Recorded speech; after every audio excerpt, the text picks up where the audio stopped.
बोलो महाकाली बोलिए महाकाली मात की जय। गौ मातानी जय सनातन धर्मनी जय ભાગવતની જય जय 33 કરોડ દેવતાની જય મામા આ બાજુ જોજો.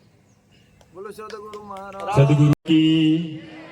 बोलिए महाकाली मात की। बोलिए महाकाली मात की।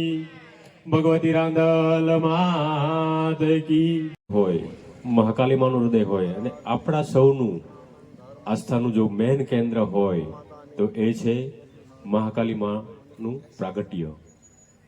આપનો પરિચય.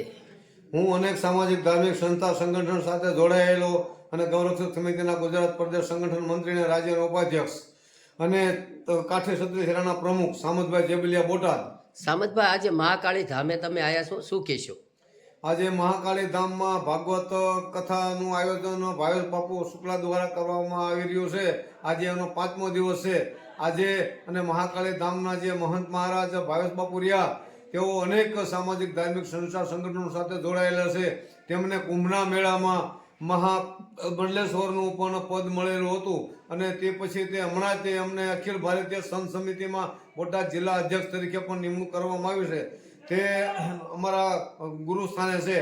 એટલે આજે એમને આ 5મા દિવસની કથામાં આવી અને ભાવેશ બાપુ શુક્લાને રજવાડી સાફો બાંધી સાફામાં કલંગી લગાડી રજવાડી તલવાર અર્પણ કરી અમે એમનું રજવાડે ઠાઠે સન્માન કરેલ છે.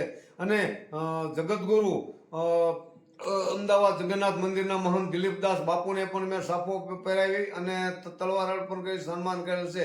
તેમજ સંત સમિતિના અધ્યક્ષ અને નિર્માળી અખાડાના અધ્યક્ષ રાજેન્દ્રદાસ બાપુ દ્વારા બાપુને પણ મેં રજવાડી સાફો બાંધી અને રજવાડી તલવારથી સન્માન કરી અને એમના બધાના આશીર્વાદ મેળવેલ છે. અને ભાવેશ બાપુના હું દરેક કાર્યક્રમમાં હું જાઉં છું. દરેક ભાવેશ બાપુ અમારી સાથે ગૌરવ સમિતિમાં પણ વર્ષોથી જોડાયેલા છે. જય ગૌ માતા, જય મા મહાકાળી.